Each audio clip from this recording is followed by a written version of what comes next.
This episode is brought to you by Mint Mobile. This fall, Mint Mobile has unlimited talk, text, and data plans for $15 a month when you purchase a 3-month plan.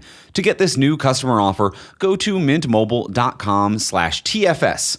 $45 upfront payment required, equivalent to $15 a month for first 3-month plan only. Speed slower above 40 gigabytes on unlimited plan. Additional taxes, fees, and restrictions apply. See Mint Mobile for details. Hello and welcome to Talk from Superheroes. Hey everybody, I'm Andrew Ivamy. Oh, and me, I'm Diana McCullum. She is, and she is what meets the eye. Because she does a lot for y'all. I've been here as Diana McCullum, and I am more than meets the eye, I think. But also, I don't really meet the eye in a podcast, so I'm more than meets the ear. Oh, interesting. More than meets the... You know what?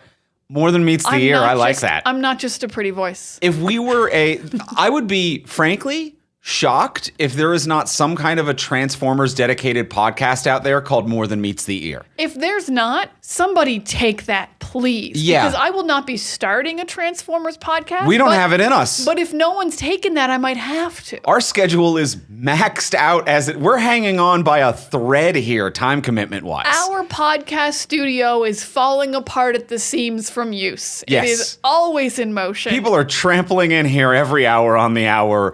It's I don't have Transformers podcast in me. I don't know if I or a do dedicated. I have one Transformers podcast. Yeah, we're gonna do Transformers 1. Yes, that's you the get one, and it's called Transformers 1. So that's the one because we already did 2007's regular Transformers. That's right. I don't know. I feel like I might have a Beast Wars podcast in me. A full watch along. I mean, if I didn't have, I mean, they're short episodes. My episodes could be short. It could be one of those like you don't even need a co-host, just me gabbing about Beast Wars. You know what? I would encourage. You know what?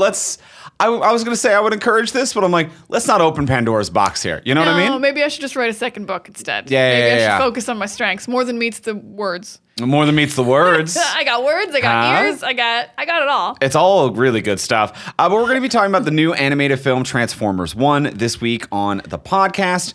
It is a new movie. It is out in theaters this weekend or this previous weekend. And anytime that we talk about a new movie or TV show, we always like to give you a spoiler-free review. So in case you're on the fence about seeing it, unsure if it's worth your time, or for whatever your reason might be, we are going to give you a spoiler-free review. Then, once you hear the theme song, we will be entering the spoiler-filled section of the episode. So let's start with a spoiler-free review. We'll start with the usual, the simple question. Diana, did you like it?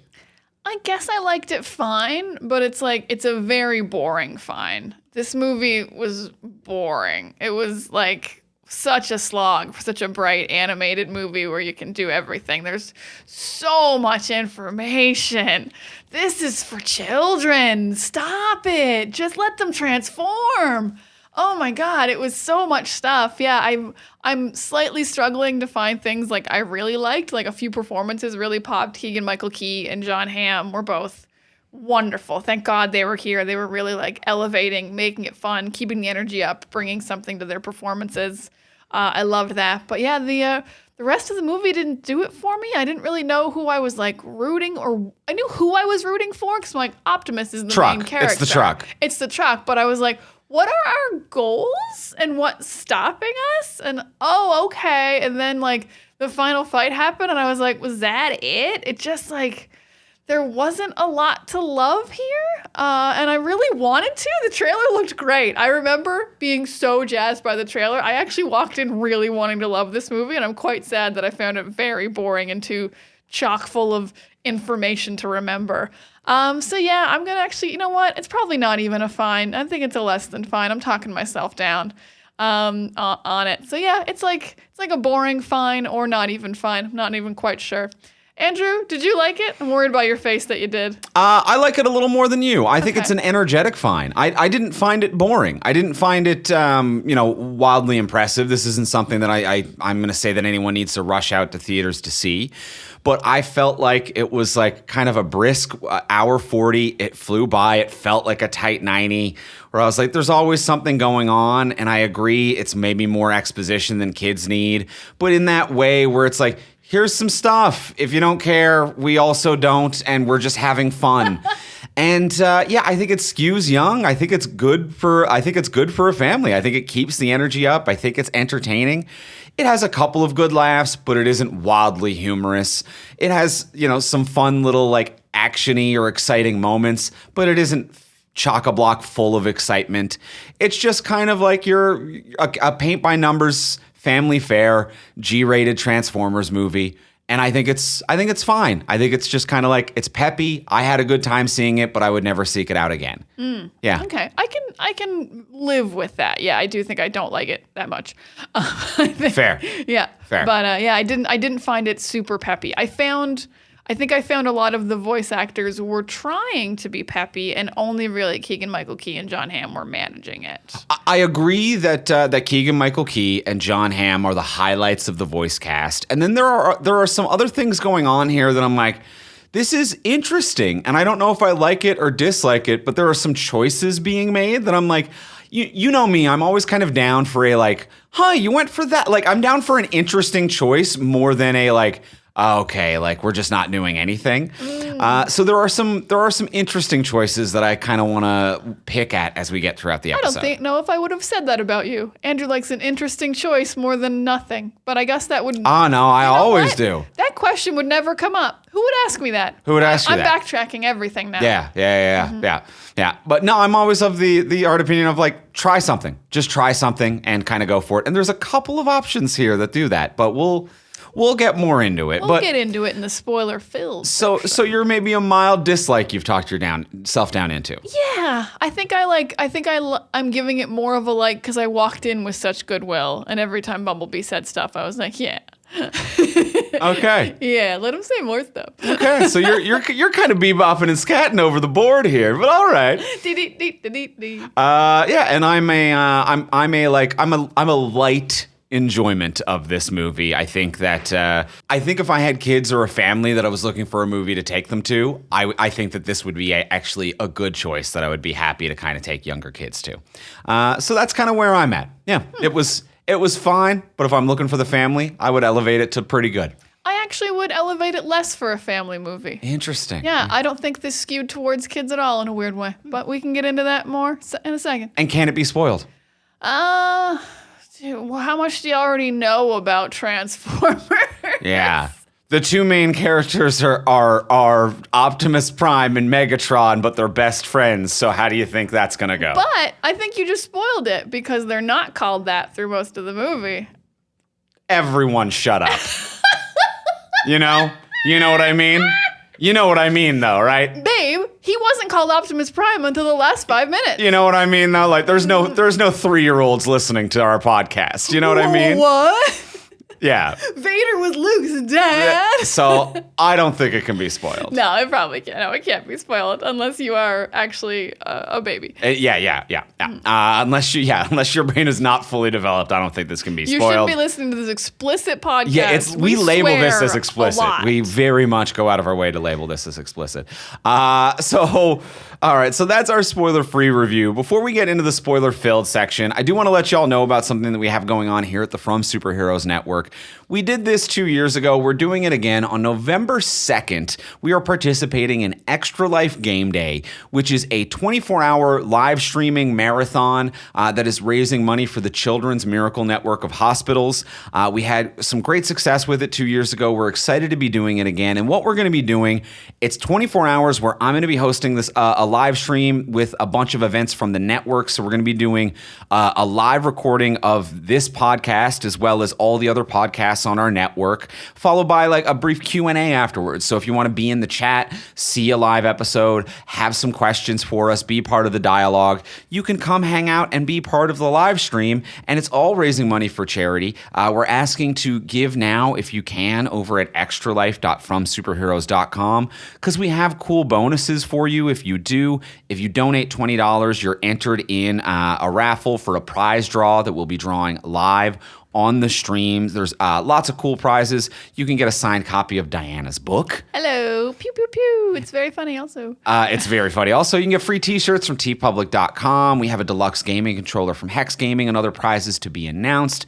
Also, if you donate $30, you can get access to the stand-up comedy albums of all the comedians who are on the network. That's 7 comedy albums. If you donate $50, you will get you get all of the other things. You get entered into the prize raffle twice. You get the comedy albums, and you will also get all of the 2023 previously Patreon exclusive episodes of all the podcasts across the network. That's a huge value. That's a huge value. You can get the entire From Superheroes network for $50. Yeah. So all of the back catalog, all of 2023's previously Patreon exclusive episodes for a $50 donation, which is a tax deductible donation to a registered charity to the Children's Miracle Network of Hospitals. It's all for a great cause. Even if you only have like $5 to give that. Head on out, check out all the bonuses and options over at extralife.fromsuperheroes.com, and we hope you join us on the November 2nd live streaming event. It's 24 hours. Last time I did it, I watched the sunrise while playing video games with y'all. I was delirious by the end of it, but it's a beautiful time. I liked the middle of the night when the Australian fans all showed up. It was cool. That was cool. The different time zone fans. We've never really interacted with like the regional shift fans, so that was fun. So there's an interesting thing happening every hour of the 24 hours. Yeah, absolutely. So check it out, extralife.fromsuperheroes.com. But now let's get into the spoiler-filled section of the episode. Let's talk more about Transformers 1.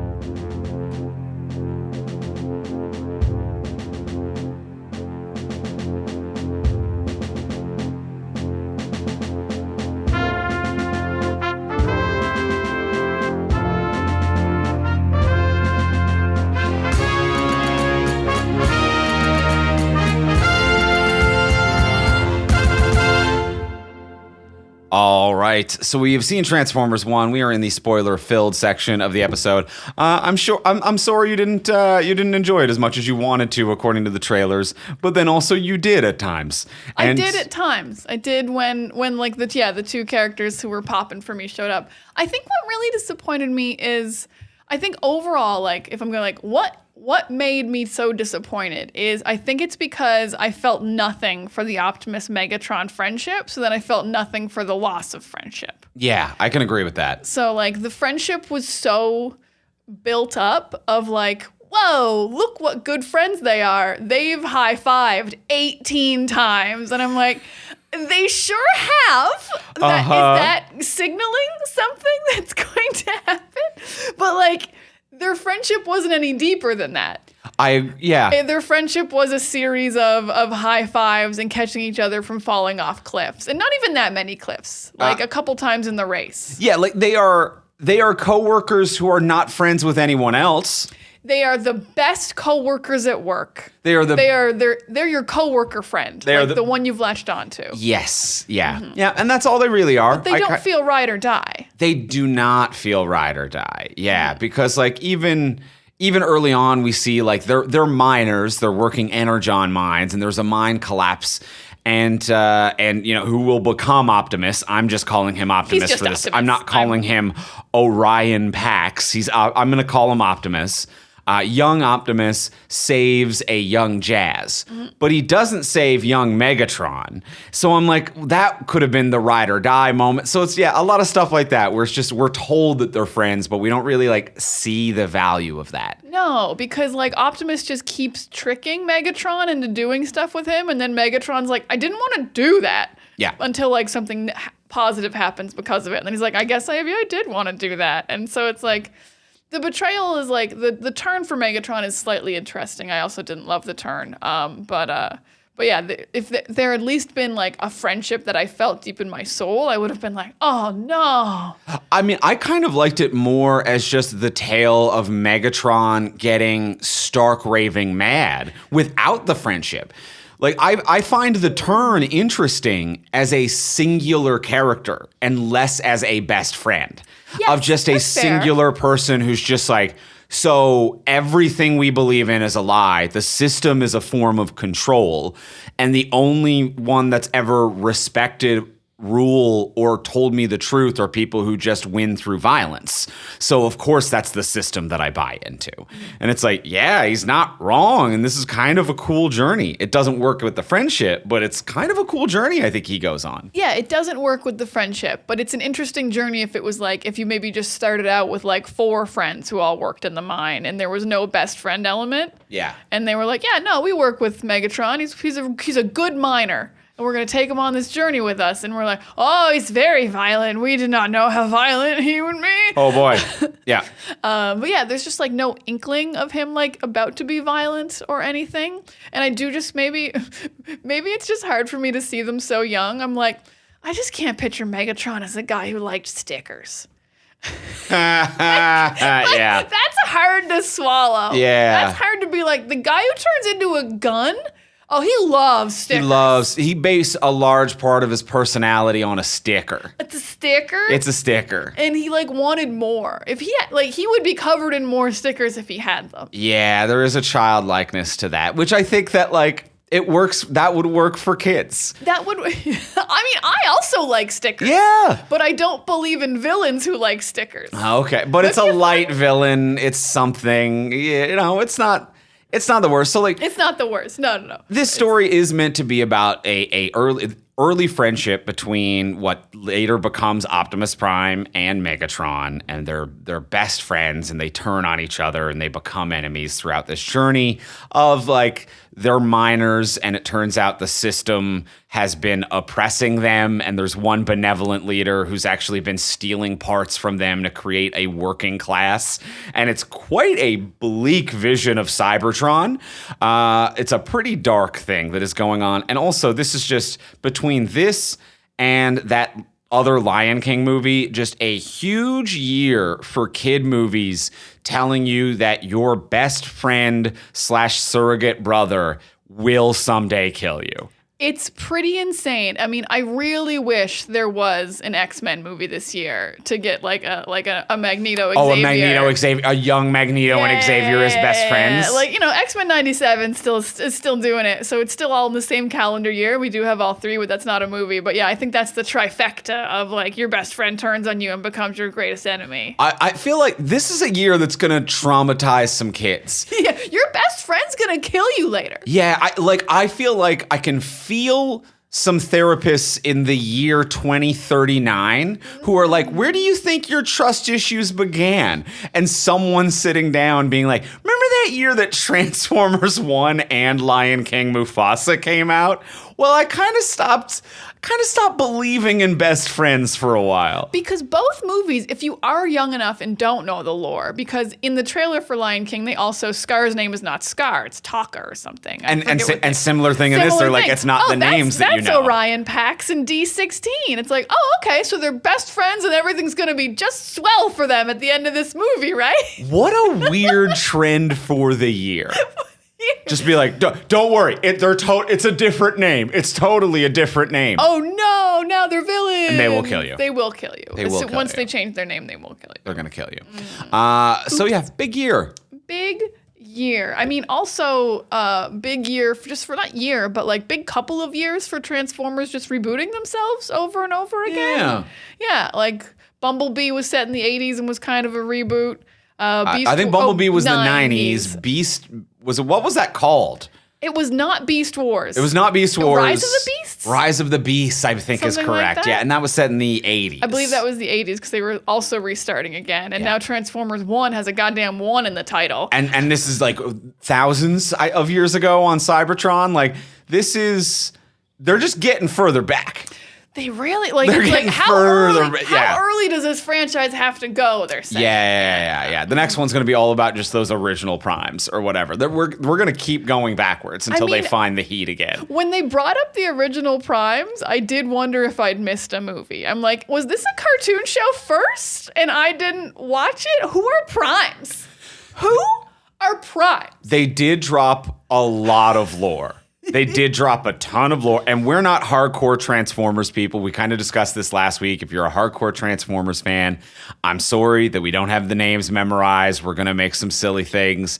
But this And I don't know what was new or what was like, if you're a hardcore Transformers fan, you're like, the leadership matrix. You get it. Well, like even leadership matrix, I kind of knew. Oh, that's a real thing before this. I believe, yeah. Okay. But like at some point when they were like, yeah, the alien race, the quadruples or whatever the hell they were called. And I was like, what? And they're like, the space bugs. I'm like, you cannot just expect me to, and they're not even a huge plot point.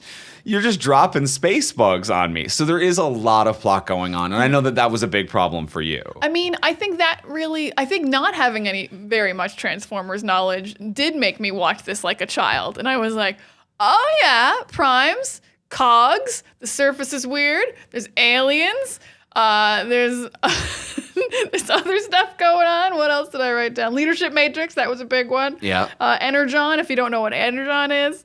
I didn't know what Energon was. Energon, I knew what Energon was. Energon is a consistent. Yeah, Energon's there. Every version is like they're thirsty for that. Energon is so wonderfully named that it's just the word energy. You can't fuck it up. You can't fuck up your understanding of Energon. Everyone gets what that is. If Energon didn't give you energy, that'd be messed up.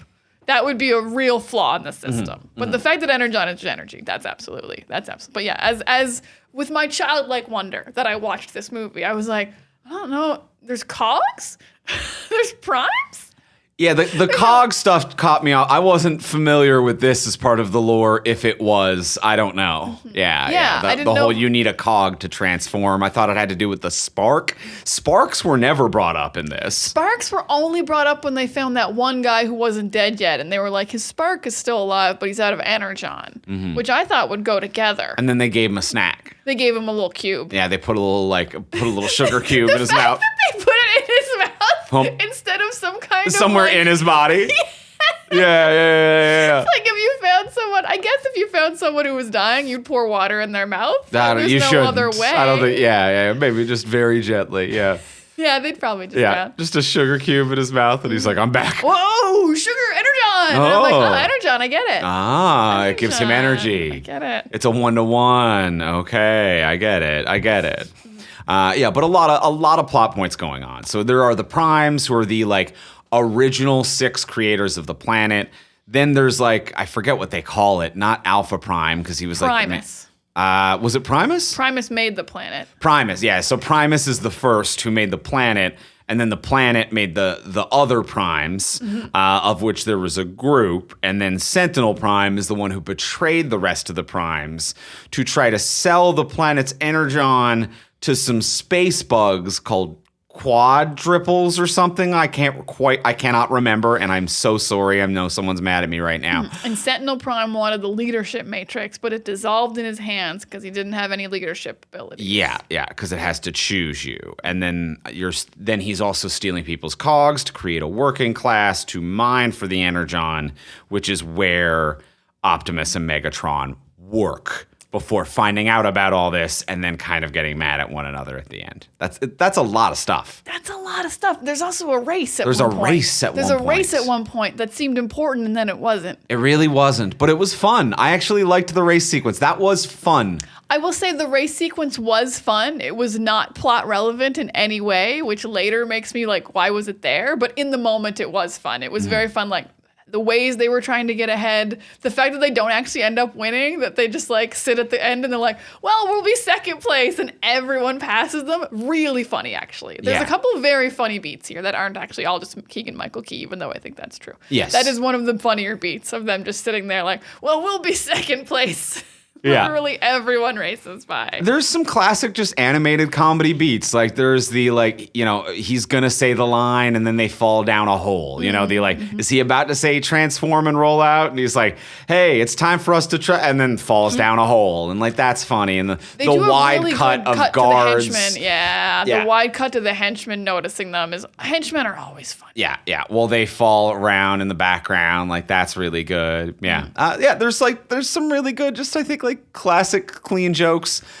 Him pretending to transform and then running away from the guys at the beginning. Funny. Good opener joke. A great opening joke. Nicely. It's funny. It works. I liked that.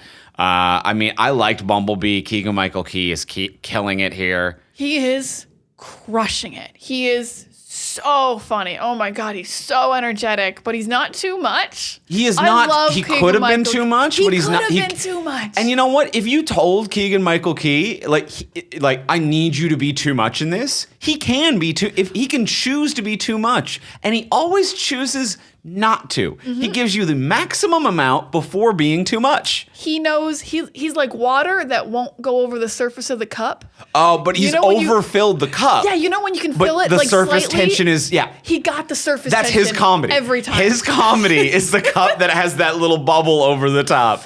That's Keegan-Michael Key's comedy. Surface tension of comedy. And he nails it. He He's does. so fun. Knife Hands is so funny. The movie is also very good at letting him be funny. Like him waking up from being unconscious with his mouth gagged and he's the only one because he was talking in his sleep is wildly funny. Yeah. Yeah. The- while unconscious and like just Optimus being like, how could he talk while he was unconscious? And cuts to Shockwave and goes, he somehow talked more while he was unconscious. Like, it's funny. It's funny. Very It funny works. stuff. I really liked as well the reference to Key and Peele in there. Oh, what was it? So it's when he has all of those dummy robots because he's like, when they find him, he's working on like subfloor 50 alone for years. He's kind of lost his mind and he has like these like broken robots around him that he's Wilsoning in Castaway. Tom Hanksing in Castaway. And one of them is called A.A.Tron. Oh, was it? A reference to A.A.Ron. So like at one point he's like, these are my friends, and he goes, isn't that right, A.A.Tron? And I'm like, oh my, the fact is very that you've funny. named one of them A.A.Tron. A reference that you don't have to know is a reference. Yes, is very funny. It just works that one of your fake robots are called Yeah. A.A.Tron. I mean, Optimus or Megatron's called D17. Yeah, of Yeah, course. it fits the naming scheme. A.A.Tron really tickled me. That was good. That's a good joke. I like that. And like Keegan-Michael Key, I'd say like to kind of put a bow on him, like from what I recall, we also had very similar compliments about him in the Mario Brothers movie as well. Oh yeah, it's yeah. Yeah. And this is something where as much as I don't love the DreamWorks illumination in this case, I believe it's Paramount who made this, but the face actors doing voice actor stuff.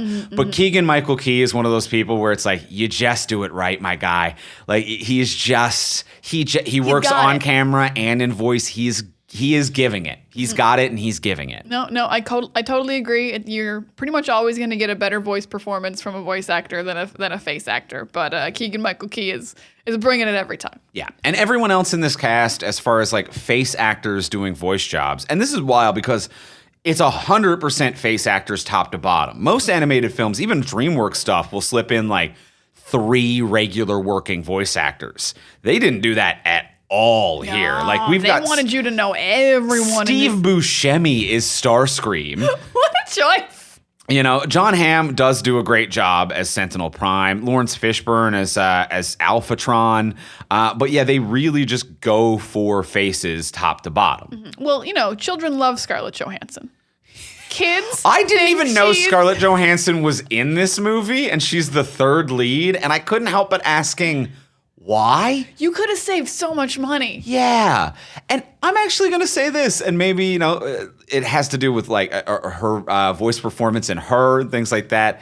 I actually think as far as on-camera voice actors go, Scarlett Johansson, even in this role as Alita, is trying. Where I'm like, she's not giving a traditional voiceover job. She's doing nothing to disguise her voice. It is still like, I am here as Scarlett Johansson, so people will hear the voice of Scarlett Johansson and know that Scarlett Johansson was in this movie. But she is like actually bringing some emotion and performance to this and doesn't feel like she's phoning it in at all. And as much as I love traditional voice actors and I think like they do things that are more interesting, I was kind of surprised to see her be third build and a big movie star and not phone it in. I thought she was actually doing pretty good work. I didn't think she was bad at all. Like she didn't like. I wasn't like blown away, but I did really like Alita. But also, I feel like if I was in the situation, I would also be Alita. And it is rare for me to actually like feel like I'm the female character. To feel seen. To feel seen. To be like, yes, you do have to work twice as hard as all the men to get all your promotions. Every single mistake is overly criticized and you get demoted right away. And you're getting blamed for these idiots fuck-ups. And you get mad about it, but you have to push it down. And I think I feel all of that from her. And she does a good job of just like conveying that through her emotions. And like her one big speech about how like I'm better at everything than you, but you're full of hope and you're the leader. Yeah. Is really nice of like, cause like she's their boss. So it's like, well, why wouldn't she be the leader would maybe be a question you ask. So it does have this nice speech of hers of like, yes, I'm the best at everything, but you're the leader because you actually like can see a better future for us. Yeah. So she does do a good job. Yeah.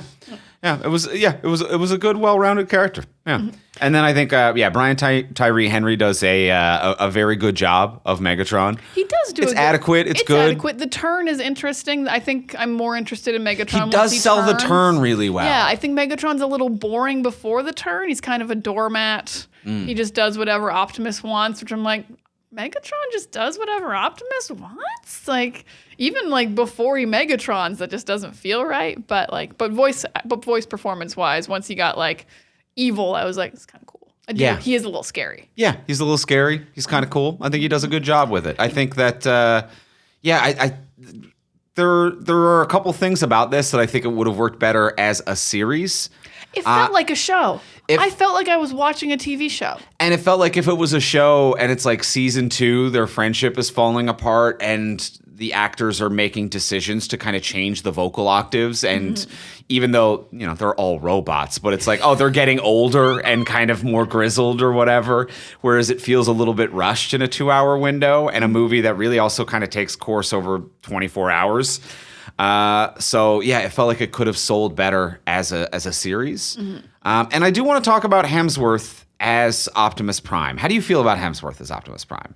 I was pretty iffy on this. Like, I think Hemsworth is a very, very funny guy. I don't know if it's him trying to do like, was this American? He was trying to do American. He was trying to do American and it would slip pretty frequently. Like, I think whenever he wants to really express himself, the American slips away.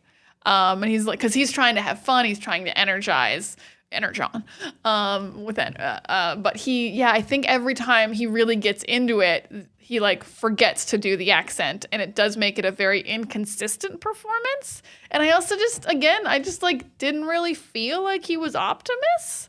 I think I wasn't like, yeah, that's Optimus, even as a kid. I just didn't get the vibes. Not until like maybe the very end when they really lowered his voice after he like Transmetal 2'd up again, or whatever we're gonna call the big jump to Optimus that he did when he got the Matrix. And they like put a face mask on him and like, no, my voice is super low because I have a face mask on. Because like he had one big speech where he was supposed to be like making the miners like be like, oh, we're gonna revolt. The Sentinel Prime is actually evil. And he was working so hard to enunciate every word that I felt no emotion whatsoever. He's like, we are the miners and we have to stop Sentinel Prime. And I'm like, they made you do this 18 times because your accent kept slipping. There's not a single emotion to be found here. Or they let you do it once. I can't tell which it was. It was one or the other. It was either take 1 or it was take 1,000. It's really hard to tell. So you're the voice actor guy. How'd you feel about Hemsworth? There's something I respect about it. This is one of the things that I think is interesting, where I'm like, I appreciate that he tried and it doesn't work, but I appreciate the effort and that they're doing something here. I agree. He's trying to do an American. And he is doing, weirdly, another robot film that we've covered on the podcast and another Australian actor. It felt very Hugh Jackman in Real Steel, where it is something that some British people do it. Benedict Cumberbatch did it for a little while, but he has actually vastly improved his American accent as Doctor Strange over the years. But it's the like highly rounded, and it becomes John Wayne cowboy. And there are some moments where it's Optimus Prime being like, okay, we all need to get together and go back to Cybertron. All the energon is what gives us power. And it's so mouth open. It is so American. The mouth is open so wide it's eating a hot dog while it's talking. That's how American cowboy it all is. And that's how he's getting it. And it works sometimes, and it doesn't always work. And at the end, it really works. And I don't know how much of that was audio engineering and processing, because at the end, they're trying to show a more adult Optimus now. He's got the full suit. He's got the matrix of leadership. And you can tell it's still Hemsworth, but he's clearly trying to match a Peter Cullen, where he's doing the Autobots transform and roll out, and he's hitting it harder and clearer. And I don't know if they like voice modulated him to match it better or what, but I'm like, holy shit, Hemsworth, you've got the adult version down. You didn't quite have the young version down, and your American didn't work. And it works for some lines, but this is also like the truly difficult thing about voice acting, is that it's like you can put on a voice. You can read one sentence of dialogue as the voice, but can you improv as that voice? Can you do the young version of that voice, the old version of that voice? What's that voice when it's angry and when it's sad? So sometimes like I'll talk to people in real life who are like, I want to get into voice acting. I can do all these crazy voices. Here's one. And I'm like, what's that person like when they're crying? And they're like, no, I know one or two silly lines I can do as Daffy Duck. And it's like, yeah, but what about Daffy Duck when he is drowning and eating cotton candy simultaneously? Like, you need to know. Daffy's got a rich life. Yeah. Like, Daffy does shit. He does shit. So that level of like, you need to know. And Hemsworth, he didn't have the variations. And when he had to be funny and charming, he became Australian again. And it's like, but I like that he tried something, because I am tired of the face actors that movies will get to do animated things, and they're like, we need you to sound like yourself because we need everyone to know that we paid a bunch of money to have a face actor in here. If we wanted someone to change their accent and do a silly voice, we would have hired a voice actor. Peter Cullen would be back. Yeah, we just want you to sound like Chris fucking Hemsworth. And I'm like, I'm willing to bet he probably had to put up a fight to make some creative decisions that made him sound a little less like Hemsworth. And it wasn't perfect, but I like that he fucking tried. I like that he wasn't Chris Pratt as Super Mario. It's like, hi, it's me, Mario. I ate a mushroom. Blah, blah. I don't really like mushrooms. It's like, Could you do Chris Pratt as Garfield for a second? Hey, it's me. I'm Garfield. I'm eating a lasagna. Nailed it. I really like lasagna. It's like, fuck, go home. Go home. Go do something that makes you happy.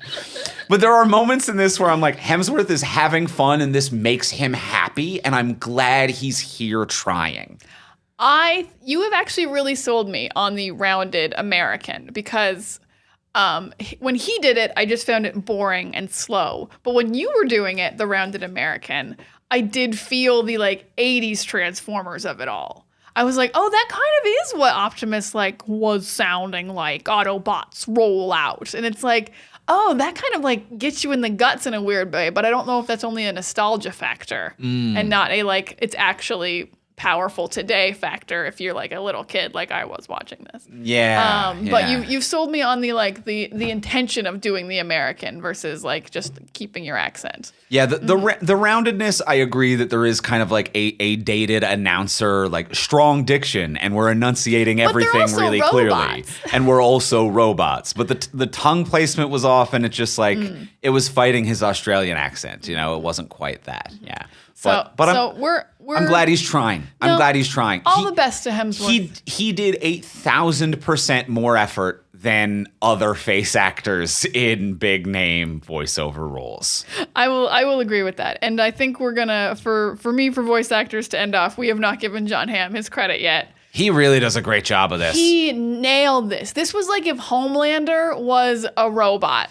I was getting such cool Homelander vibes from this guy. I actually couldn't quite pinpoint it was John Hamm, and I didn't look up the credit listing before the film. I thought it might have been Anthony Starr for a bit. Yeah. I also wasn't sure who it was. I was like, this is a very familiar voice. I was leaning towards, I didn't think it was Ryan Reynolds, but he's got that also kind of like fun, playful evilness. Shit-eating grin type of. I was like, someone is in the booth smiling right now. Someone is grinning.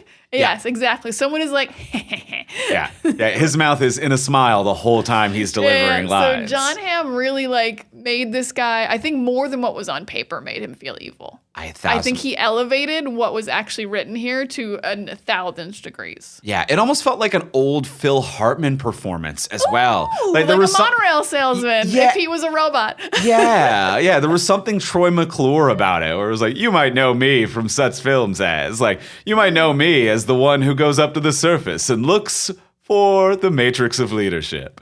We have not found the matrix of leadership, but we love you. So it was, he really camped it up and made it. Yeah, this was a great villain performance from him. Absolutely loved it, and a little bit scary in the moments he was scary. Like when he branded Megatron's symbol onto him, I was like, this is a little bit scary. It's a bit dark. This is a bit dark, and I guess you can still get a G rating if they're robots and you brand them with an iron. Yeah. But it made me sad because I was like, aw, his symbol looked so good when it was a sticker. You did such a shitty job. He did a really he's not an artist. No, but now he did a shit job. Like if we get a Transformers 2, is Megatron's symbol still gonna look like shit? Maybe. Although he put a new cog in. I think the new cog resets your armor or whatever. I actually think the new cog did. I think the new cog does, yeah. Because he put the prime cog in. Yeah. Mm-hmm. So there's that. Yeah. How do you feel about the look and the animation style of all of it? I liked the look quite a bit, actually. It was very easy to differentiate the robots. We had trouble with that in the live action Transformers 2007 that we watched. We were like, other than Optimus, who's anybody? So it was very clear. I like that they kept the cast so small. When they saved Jazz, I was like, oh, we're adding more robots. Oh no. But just 4 mains was actually so reasonable. I'm like, this is a good amount for a kids movie. They all look wildly different. They all sound wildly different. I can follow along what's happening. The fight scenes were a little messy. It was hard to see what was happening sometimes. They were just too fast. Yeah. And I actually think there was some really cool stuff happening, so I would have loved if it was cleaner. I love transforming during battle. I think that's really cool. I think it's a thing I haven't really seen any other Transformers do of if you're not just turning into a car, but you're I'm Optimus, but I'm also going to pull my head in like a Ninja Turtle to avoid a blade. Yeah. Or I'm going to turn a little bit into a car, and then I'm going to hold you while I do it, and your body's going to snap in half. So using the transforming as a strategic weapon was so interesting, and they didn't do it a lot, or it was very hard to see, but I loved the idea so much that I was really trying to watch it happen. I'm like, what just happened? Was it something cool? I caught one very cool moment in the Optimus Megatron fight where he rips Megatron's cannon off his arm, then goes to hit him with it, and Megatron spins around and blocks it and retransforms into it to take it away from Optimus. So Optimus is holding it like a bat, and he jumps up and hits his own cannon and transforms around it back into tank mode in order to reabsorb part of himself. And I was like, that was really cool. Yeah. Really cool. Yeah. So they did some really cool stuff that wasn't super easy to see, that I think is a real shame, actually. But overall, I think it looked really good. I liked the look of this movie a lot. Yeah, I feel very much the same. I think that the colors work. I think the animation works. I think it all looks very crisp and clear. I didn't love the artistic decision of the very pointed chins that all of them have. They're trying to make them all look very young, which I get is hard to do when most of their faces are squares. Because they're car. They're metal. Because they're car. Metal. They're not cars. They're not cars yet. They're You're robots. Right. You are right. So that is a very unique artistic challenge to be how do we make robot car look like teenager? And they went for very thin, pointy, but also chubby cheek faces. And it felt just a little bit incongruous with the rest of their bodies, but I don't have a better solution for that. I was just I don't love looking at it. But maybe kids do. Maybe kids will look at that and be see themselves a little bit better or more clearly, you know? Maybe. I was fine just believing they were young because they were so small, but all the miners were small compared to the ones who can transform, because transforming makes you bigger. But I believed they were young just because they were quite little. Yeah. Yeah. So, and they're also miners with an O. Hey. I see what you're saying. Young people. Yeah. They're not old enough to vote. I get it. So they just do assassinations of the current leaders. Yeah, Yeah, power to the people. They killed the workers Samuel rise up and Ryan. overthrow. You know what? Workers rise up and overthrow. I am pro-worker. There were some points in this movie where legit, like, when Optimus and Megatron join, like, the rich person race, and all the miners are like, there's a miner in the race. We love this. And I was like, yes. I love the worker revolution undertones of this film. I'm on board. I also love the worker revolution undertones. They take it a bit too far because the very end of this movie is explaining why they're called Autobots, and I was laughing my ass off. Because the end, he's doing this big thing, and he's like, everyone deserves to make their own choice and their own autonomy, and that's why we're Autobots. And I'm like, no, because cars don't exist? You needed another auto word? Yeah. So you're the autonomy bots? Yeah, that's interesting. It was like the last line of the movie. I'm like, you didn't need to explain why you're called Autobots, dude. No one was asking. Yeah, no one. No one was wondering. What? Autobots? But there's no cars.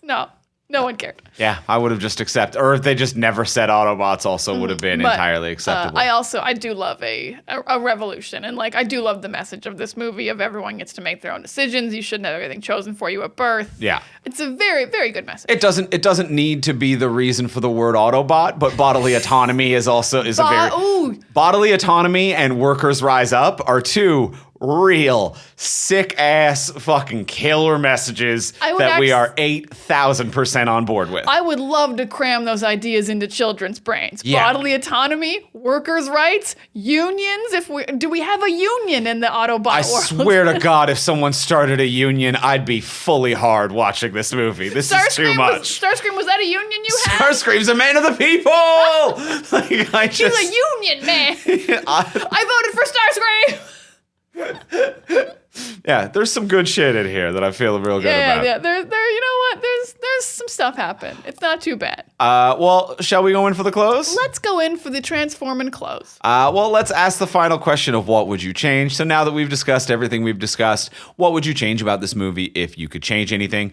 Before we do ask that final question, we will remind you, as we do every week, to please take a moment to rate, review, and subscribe on Apple Podcasts, Spotify, Podcast Addict, or wherever you get your podcasts. Yeah, it would really help us in the charts and in our hearts. We love getting reviews. We read them. They make us feel good. They make other people trust that our podcast is good. Oh, trust. Give us a good word. Trust. They'll trust you. You say. I think there's trust in the podcast reviews. Well, I love that. So create that air of trust. Be the trust that you want to see in the world. And then that's a free way to support the podcast. If you do want to support the podcast monetarily, you can do that over on Patreon, which is a monthly subscription service. You can subscribe at whatever level is in your budget. Get different cool bonuses for doing it. Bonuses like $1 level. You get our webcomic early. $3 level. You can get this podcast early and ad-free, which is awesome, especially when it's new movies and television shows like this. You could have been listening to this on a Thursday and know whether or not it was worth going to the theaters for this weekend. And you would have no idea who our sponsors are. Yeah. It's a fun little game. You'd be like, I don't know who sponsors these people. But I know if I'm going to the theater or not. That's happening at $3. That's happening at $3. At the $10 level, you get an exclusive bonus episode of this podcast every single month. This month we did Borderlands. We had to know what happened. We just had to know. What was this movie? We just had to know. So, and we found out. That is up right now over there. If you at the $10 level, you also get the other bonuses as well. Check out all the options. They're over at patreon.com/fromsuperheroes. That is patreon.com/fromsuperheroes.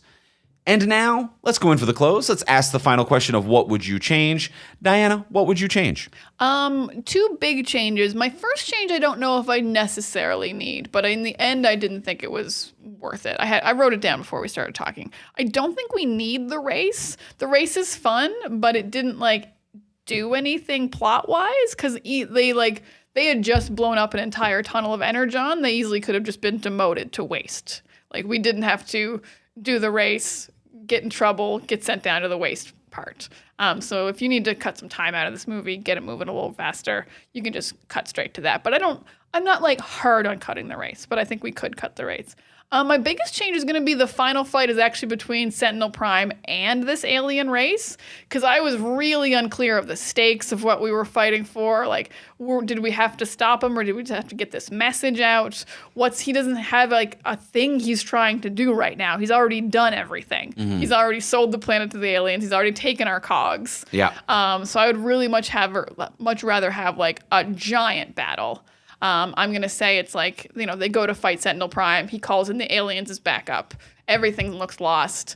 Optimus gets the leadership matrix. He turns all the miners into Transformers in that moment, and then all the miners join the fight, and that's the backup. That's kind of like the big arching point. It's not just like the end and he turns them. He turns them mid-fight, and that means no one wants to follow Megatron, so he kind of just sulks away. And maybe he was the one who shot Optimus. I don't know. But yeah, I just wanted like a bigger fight and clearer stakes. So I think if the aliens are actually there trying to take over the planet currently, it elevates things quite a bit. So it's going to be my biggest change is that Sentinel Prime's working with the aliens in the final fight. Andrew, what would you change? I'm gonna have one contradictory to you. That's absolutely fine. I'm gonna say the aliens are gone. I mean, I can probably get behind this too. Get them out of here. I agree with you. They're not plot relevant, and you're trying to make them plot relevant. I'm gonna say just cut that storyline entirely.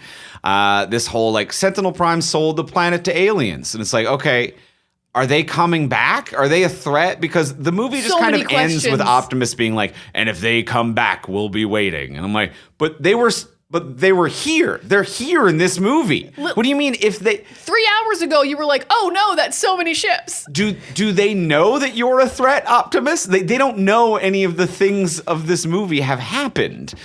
So just get them the hell out of here.